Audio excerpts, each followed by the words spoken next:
I am utilizing the Bit Integrations plugin to establish a connection between these two platforms. Let's go to Bit Integration Dashboard. Now click Create Integrations. Now search and select Trigger, which is Gravity from.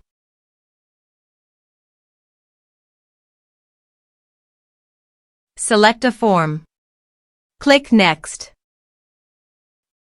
Now here search and select Telegram. Here, give them a meaningful integration name as you want to get the bot API key. Please visit your Telegram bot father. Copy the token and paste it here. Authorize it. Authorization is successful. Click Next. Select Chat List. Map the respective fields.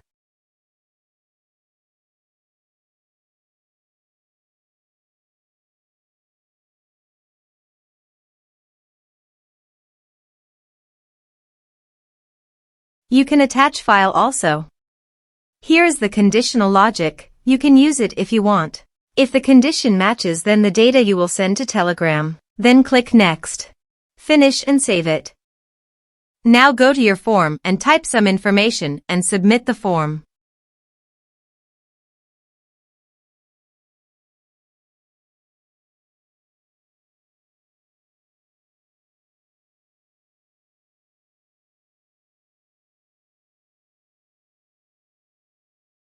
Form is successfully submitted. Now let's go to the Telegram. Here is the data that came into Telegram through the integration. Thanks for watching.